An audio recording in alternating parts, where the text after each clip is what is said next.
el dirigente del PT, aliado de Morena en Sonora, hay que decirlo con todas sus letras, por esa intención de querer 500,000 pesos para cada diputado, para que sean las secretarías del Estado o el Estado quien lo administre. Muchísimas críticas, muchísimas, cientos de comentarios, ahorita se los voy a leer, porque sería un retroceso, prácticamente retroceso, así con todas sus palabras hay que decirlo, Le recuerdo, usted baje la aplicación, ahorita voy a retomar el tema, la aplicación para su teléfono celular, en la Apple Store para su iPhone, en Google Play para su Android. Suscríbase al canal de YouTube para que usted nos vea de 6 a 9 hora Hermosillo, 8 a 11 hora de la Ciudad de México. Y usted esté bien informado, dele like a la fanpage de Proyecto Puente en Facebook. Esto fue lo que dijo López Obrador, lo retomo, ya tengo al doctor Crespo para iniciar el análisis. ¿Se puede que Andrés Manuel no le vaya a dar línea a los legisladores? Como ayer dijo Tatiana Cloutier, sean libres. A ver, escuchemos lo que dijo Andrés Manuel en la reunión de Ricardo Monreal, que ya lo estaremos contactando, pero haremos este análisis preliminar, porque pues en todas partes del mundo el partido gobernante va con el gobernante. A ver, veremos, escuchemos. Estoy muy consciente y he hecho el compromiso por convicción y porque así se establece en la ley, de que debemos de actuar con respeto al Poder Judicial y al Poder Legislativo. Lo dije en el acto en que me entregaron la constancia como presidente electo. No voy a encabezar el poder de los poderes. Yo voy a representar al Estado mexicano y voy a ser representante del Poder Ejecutivo. Voy a ser muy respetuoso del Poder Legislativo y del Poder Judicial. Va a haber división y equilibrio de poderes. No vamos nosotros a dar línea a los poderes autónomos, a los poderes independientes, pero sí va a haber mucha colaboración porque hay identificación. Venimos de un movimiento que tiene como propósito acabar con la corrupción, el que haya austeridad y sobre todo que el fin último sea conseguir la justicia, el bienestar, la felicidad de nuestro pueblo. Entonces nos estamos poniendo de acuerdo con Ricardo y me da. Muchas gracias, presidente. Vamos a trabajar juntos de manera firmes, colaborando con el Ejecutivo. Y esto fue lo que dijo Tatiana Cloutier ayer. Ayer lo dijo, se va a respetar, no se va a dictar línea. De hecho dijo a Morena, a los senadores, a los legisladores. ¿A eso te refieres también? ¿Se podrá respetar, no caer en esa tentación que siempre ha sido en el sistema político mexicano, que el presidente le marca la agenda al Congreso? ¿O Tatiana? Mira, te voy a decir, también me tocó estar en una reunión de legisladores, electos con Andrés Manuel, y también te puedo decir la cantidad de legisladores electos que se pararon, preguntaron, discutieron, no estoy de acuerdo con esto, no, oiga, me gustaría esto, ¿por qué esto? O sea, creo que estamos viviendo nuevos tiempos y creo que si entendemos que la elección dio una señal de que queremos que las cosas se hagan de forma distinta, y comprendemos el mensaje que la gente nos dio, tendremos que empezar a actuar de forma distinta, inclusive empezar a ver cosas distintas como resultado para hacer evaluaciones en otra referencia, que es el mandato que dio la ciudadanía en este 1 de julio. Por eso, no a la línea a los legisladores. Por eso. La línea es que no hay línea. La línea es que no hay línea ni habrá línea. Así es. Que no le tengan miedo. Yo no le tendría, vamos a ver, digo, si se portan mal, pues ahora sí, pero ahorita no estemos juzgando ni demos las cosas por hecho cuando todavía no saben ni de qué se trata. Muy bien. Pues te agradezco mucho, como siempre, tu tiempo, Tatiana. Y felicidades. Gracias por tu cumpleaños ayer. Abrazo. Gracias.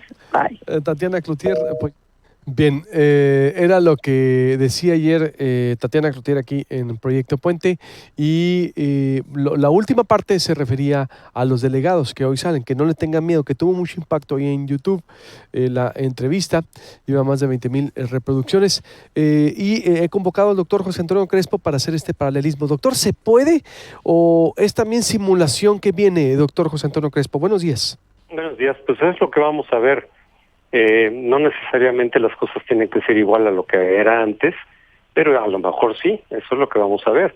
¿Por qué? Porque no basta con que se diga en el discurso que hay separación de poderes y que se respeta, porque ese siempre fue el discurso de los priistas durante el régimen de partido hegemónico.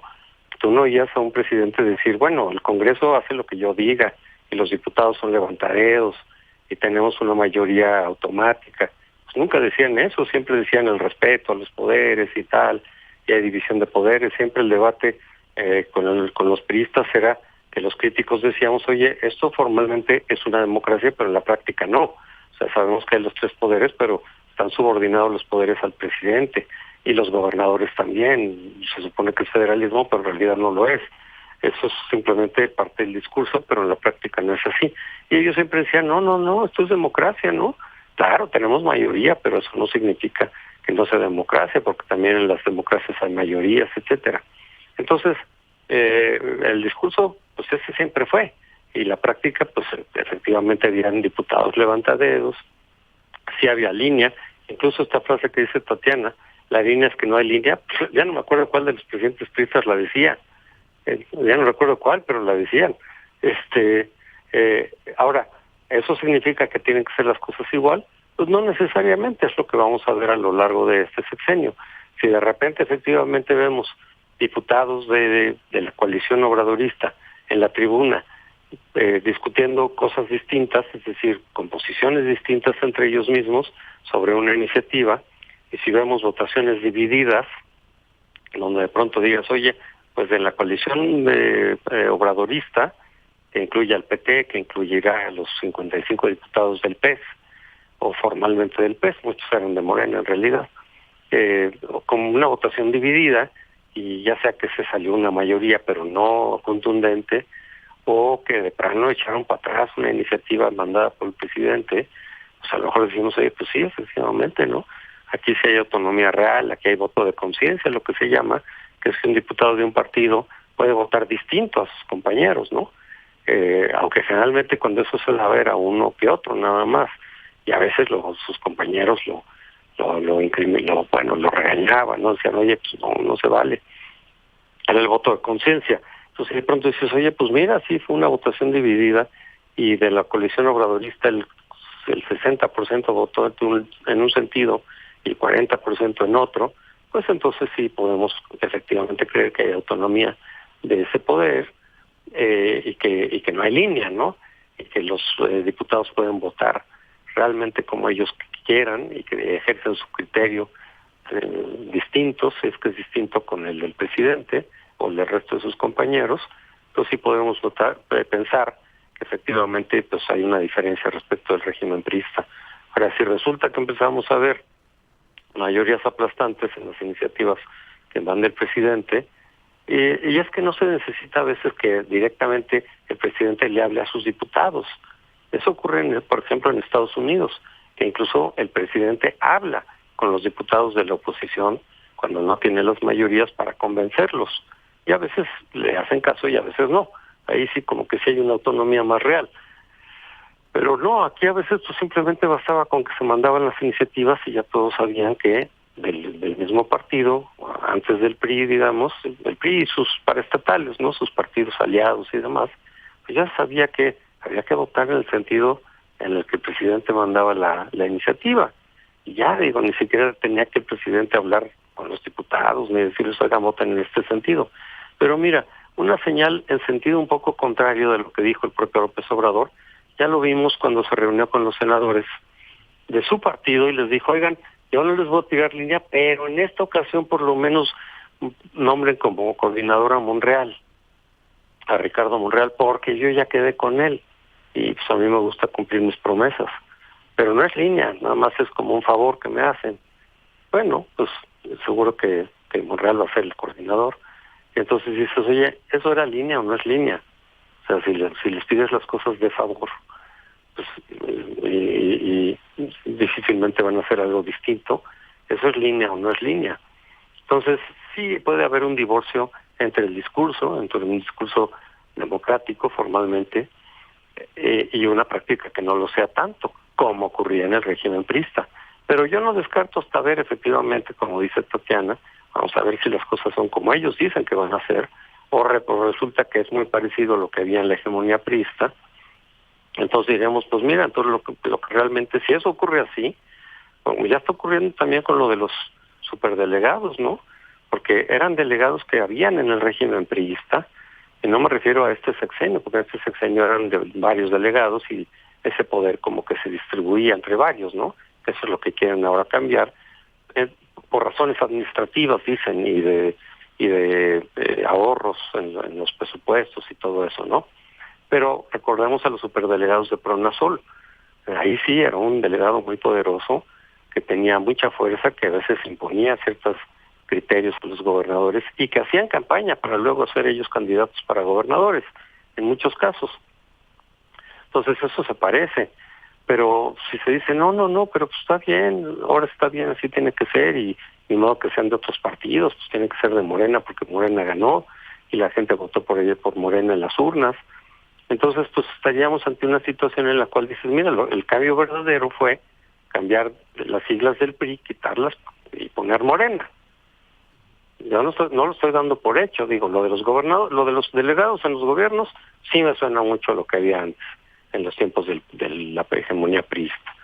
Sí me suena así tal cual, ¿no? Si no lo modifican, porque se ha dicho, mira, si quieres un superdelegado, ya lo hemos platicado aquí, pero pues que no sea del mismo estado para que no haga campaña para ser gobernador, o que haya sido, digamos, el rival del gobernador electo, como dice Alfaro, dice, oye, a mí me eligió la gente, y me vas a poner un poder aquí no elegido por una persona que la gente no eligió, que es el rival de él, o al rival de los gobernadores que ganaron respectivamente, y les vas a dar un poder económico de tal magnitud que me vas a opacar a mí. Pero este no fue electo por la gente, este es electo por dedazo presidencial, pues como era antes en el régimen de hegemonía priista. Entonces eso si no se modifica, porque nos dicen, pues pon a alguien administrativo, con un perfil administrativo, no con un perfil claramente político, de tu partido, y además del Estado, que podrá hacer campaña para ser gobernador, podrá utilizar esos recursos electoralmente, ¿no? Aunque no lo digan, pues, pero sabemos que tiene un efecto electoral, podrá crear estructura territorial como la que tenía el PRI. Pues eso no lo cambia, pues entonces sí va a ser muy parecido a la hegemonía priista, y si lo avala solamente porque ya no es el PRI sino Morena, pues sí va a ser una simulación. Específicamente que lo de Pronasol decía cómo operaba Solidaridad o cómo. Sí, exactamente, pues era un mucho poder de los programas sociales que los repartía un solo delegado, con recursos que rebasaban a los recursos que manejaba cada uno de los estados, porque así ha sido siempre, ¿no? Con ese pacto federal en México ha sido que es la federación la que proporciona la mayor parte de los recursos. Y si le das un poder tal que se puede traducir en un poder político y electoral, entonces dices, oye, pues aquí realmente estás opacando completamente al gobernador, ¿no? Y estás haciendo otra vez, utilizando los recursos con fines político-electorales. Entonces, ¿lo ve riesgoso, doctor, entonces? Sí, desde luego. Porque entonces sí ya vuelves a vincular al partido gobernante con estructuras de gobierno, como era típico del régimen priista. Pero por otro lado, entonces veremos, donde yo sí digo también, a ver, vamos a ver cómo opera la relación entre ejecutivo y legislativo, por ejemplo, ¿no? Pero si empezamos a ver mayorías automáticas, pues los levantadedos, ¿no? Pues entonces va a ser lo mismo, aunque digan las líneas que no hay línea, pero digo, curiosamente, hasta la frase misma es de algún presidente priista que no recuerdo exactamente cuál fue. Uh-huh. Bueno, lo que pasa es que nos metimos con el otro tema que también es muy importante, lo trae de hecho de 8 columnas Reforma. ¿Qué sería lo óptimo entonces, doctor José Antonio Crespo? Porque también la estructura actual que está cimentada por el PRI, antes pues el PAN las empanizó, ahora el PRI las manchó de rojo a todas y también servían muchos no servían, estructuras de élite, es decir, al servicio de una campaña política, burocracia, es decir, al por mayor. También lo que está actualmente, pues no ha servido de mucho, doctor. Algunas sí hay que decirlo, hay delegados buenos, tampoco hay que generalizar, ciertamente. Pero entonces, ¿qué sería, cree usted, lo óptimo? En el caso de los delegados, bueno, si se ve que administrativamente conviene más tener una sola persona en vez de varios, no de tanta burocracia, pues lo que se ha dicho, se pueden buscar perfiles propiamente administrativos. Hay mucha gente con experiencia administrativa que no están haciendo carrera política propiamente. Incluso si se quisiera realmente introducir un cambio a lo que había antes, pues entonces que no necesariamente sean militantes del partido. Digo, hay mucha gente que no es militante del partido gobernante y no tiene que ser tampoco de otros partidos, porque dice, oye, entonces lo voy a entregar al PRI o al PAN. Pues no, pues hay mucha gente que no es a fuerza de algún partido y son técnicos administrativos que tienen una carrera propiamente administrativa, o si se quiere que sea del partido o cercano al partido, porque pues entonces ahí hay cierta fidelidad, etcétera, pues por lo menos podrías, también hay figuras, digamos, no propiamente políticas, ¿no?, que no están buscando ser gobernadores, y también podrías cambiarlos de estado, es decir, que no metas gente del estado para que por lo menos no haga campaña en el estado en el que está operando para ser gobernador. Si hay alguien de Chihuahua, pues lo puedes poner en el Estado de México, etc., viceversa, para que no esté aspirando y utilizando esos recursos con vistas a ser gobernador y por lo tanto dándoles un uso político electoral. Yo creo que hay combinaciones que te pueden hacer una buena reforma de tipo administrativo, pero sin que se traduzca en lo que hemos visto siempre, porque entonces, repito, entonces el cambio ¿cuál era? Más allá del cambio de siglas, si se va a reproducir las mismas estructuras y procedimientos que había antes, pero dices, no, pero es que ya no es el PRI, ahora es Morena, y por eso es diferente. Bueno, pues sí, diferentes siglas, pero el régimen en ese sentido será muy parecido. El riesgo es que aprovechen esa estructura político-electoral para que los catapulten y que operen también la concentración de recursos, lo que ve usted, que le desarticulen al gobernante en turno y hacer la misma estructura político-electoral que tenía el PRI. ¿Sí? Sí, exactamente, ese es el riesgo que muchos están anotando. Dicen, oye, pues eso se parece a lo que había en el PRI, ¿no? Sí, del uso político-electoral de los recursos, el hecho de que esos delegados en realidad estén haciendo una carrera política más que administrativa, y dado su poder económico, pues que marginen, subordinen al gobernador. Ya sé que hay que controlar la corrupción de los gobernadores, sí, pero hay muchas otras formas. No tiene que ser esta la única, ¿no? Pues que se aplique la PGR, o sea, si se dejó a César Duarte y a Javier Duarte y a Roberto Borges, etcétera, a Padres, pues incurrir en la corrupción en la que incurrieron, fue en parte porque los dejaron desde el poder central, porque podían haberlos parado en su momento. Lo que pasa es que ahí como que había una especie de complicidad, de decir, pues que cada quien robe lo que quiera y al fin que para eso llegamos aquí. Los hubiera podido parar desde antes, por supuesto, no, y no hasta el final, cuando ya ocurrió todo el escándalo y demás. Entonces los perseguimos, algunos. Sí había elementos para detenerlos, ¿no? Entonces, si hay voluntad de la presidencia de combatir la corrupción, que eso sí puede haber en el caso de López Obrador, suponemos, sí los puedes parar, no necesitas ponerles un superdelegado que al mismo tiempo sea en realidad una figura política y que esté haciendo pues un trabajo político electoral, repito, hasta incluso crear una estructura de partido como le hacía el PRI. Entonces ya conviertes a ese partido en algo muy semejante a lo que era un partido hegemónico, ¿no? Donde los vínculos entre los recursos del Estado y los recursos del partido ya no están muy claramente distinguidos. Entonces era alguna de las características del partido hegemónico, el PRI. Entonces, si se va a reproducir el mismo esquema, pues entonces, repito, el cambio consistirá en que se cambiaron de siglas. Quitaste las del PRI, pusiste las de Morena. Ese va a ser el cambio verdadero. Pues veremos entonces, doctor, porque sí sería de alguna manera también darle o que se ratifique el temor que han mostrado los gobernadores frente a la maquinaria que pudiera venir. Y más, como lo titula hoy Reforma, es muy interesante, ¿no? Cómo van a operar. Son los que perdieron algunos las elecciones, son los que operaron las elecciones también en los estados. Es decir, es ese perfil político que usted ve también. Pues si quiere, pues dice que se rote, que haya... que sean más administrativos, pero que no se repita una fórmula priista que es clientelar y de aprovechamiento o político, o simplemente. Así es, que ese es lo que muchos analistas han señalado, que en eso puede derivar. Y algunos de los gobernadores, que como Alfaro, también ya la semana pasada Javier Corral dijo, oigan, pues no se trata de eso, ¿no? Nosotros fuimos elegidos por la gente.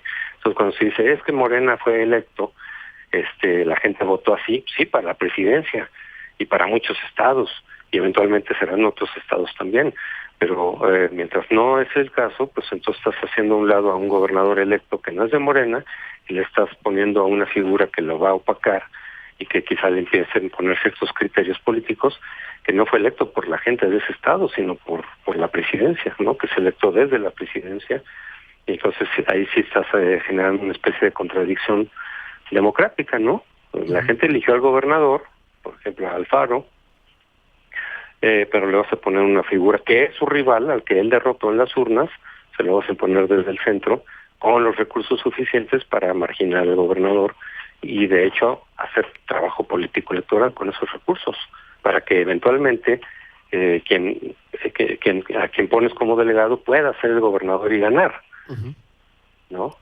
Por el uso de los recursos, por los acuerdos que hace, por el clientelismo que se puede generar con esos recursos, pues tú se los repartes a ciertos grupos, vecinos, etcétera, y no les tienes que decir, oigan, pero voten por mí. Pues casi se sobreentiende, o es un efecto casi inmediato de cuando tú le das recursos y lo identificas con una persona o un partido, pues hay un efecto electoral ahí. Eso está reconocido incluso en la ley, ¿no? Entonces, si lo vas a hacer igual que como lo hacía el PRI, pues repito, ¿no? Si de pronto van a empezar a hacer las mismas cosas que el PRI, pero legitimado porque la gente votó mayoritariamente por López Obrador, pues entonces es reconstruir un régimen de partido hegemónico con unas siglas distintas, pero legitimado en las urnas, como si en las urnas se legitimara absolutamente todo. Creo que aquí está habiendo una confusión entre la democracia de acceso al poder, que es a través de las urnas, pero luego otra parte es la democracia en el ejercicio del poder. Entonces, sí, una cosa exacto, es que hay división de poderes, que no debe haber abuso, que no debe haber un poder excesivamente concentrado, etcétera, ¿no? Entonces, si vas a tener un poder altamente concentrado, que opere como un régimen autoritario de partido hegemónico, porque la gente lo votó en las urnas, pues la traducción no es tan automática. Digo, obviamente tendría legitimidad, pero no basta con que en las urnas hayas ganado bien para que entonces eso se traduzca en un régimen no democrático. Digo, puede ocurrir, sí, históricamente ha ocurrido, sí, hay varios casos en donde un voto democrático da lugar a un régimen autoritario, ¿no? Pero son cosas distintas el acceso al poder, que se puede dar democráticamente a través de las urnas, y aquí ocurrió sin ninguna duda. Ha ocurrido antes con Fox, me parece que también se llegó así, nadie puso en duda que hubiera llegado con plena legitimidad democrática. Pero otra vez la cosa, la democracia en el ejercicio del poder, donde sí tiene que haber contrapesos, donde sí tiene que haber equilibrios, donde tiene que haber rendición de cuentas, porque si no, de lo contrario, entonces ya tampoco es un régimen plenamente democrático, ¿no? Aunque haya llegado por la vía de las urnas. Pues muy interesante, doctor, los conceptos vertidos, y veremos en la práctica entonces si se cumple el no hay línea y si esta estructura no repite los vicios de Carlos Salinas, como dice usted, que hasta ahorita pues lo que está ahí como propuesta, hay riesgos que veremos si hay una pues apertura a cambiar, y porque también lo que actualmente está, insisto, la estructura PRI-PAN montada en los estados también le ha hecho mucho daño y ha burocratizado al país sin buenos resultados para los ciudadanos. Los hemos visto en Sonora, salvo algunos delegados, por supuesto, que han hecho buen papel, sin duda alguna, pero lo demás también es burocracia y clientelar, es decir, un estilo clientelar. Pero veremos si estaremos en contacto analizando, doctor José Antonio Crespo. Muchas gracias. Hasta luego. Buenos días. Le recuerdo, suscríbase al canal de YouTube, usted, para que usted vea este noticiero de 6 a 9 hora Hermosillo, 8 a 11 hora en la Ciudad de México. Dele like a la fanpage de Proyecto Puente, o baje la aplicación para su teléfono celular en la Apple Store para iPhone, en Android en Google Play para Android. Estamos en proyectopuente.com.mx, también nuestra matriz corta. Y vuelvo ahorita, no he saludado a los puenteros, vuelvo con los puenteros, los saludos de los cumpleaños y muchos comentarios. Vuelvo a la renovación de la comisión del PAN, que van a trabajar 3 personas de diferentes estados. Está Javier Gándara de Sonora, ya platicaremos después con él. Hablaré con Gerardo Priego de Tabasco. Frente a qué estamos con la renovación del PAN, también el desastre de las lluvias, las quejas del desabasto de medicinas de Nelistezón, las 2 versiones tendré, por supuesto, y muchos comentarios de la audiencia. ¿Qué opina usted ayer? Reprobadísimo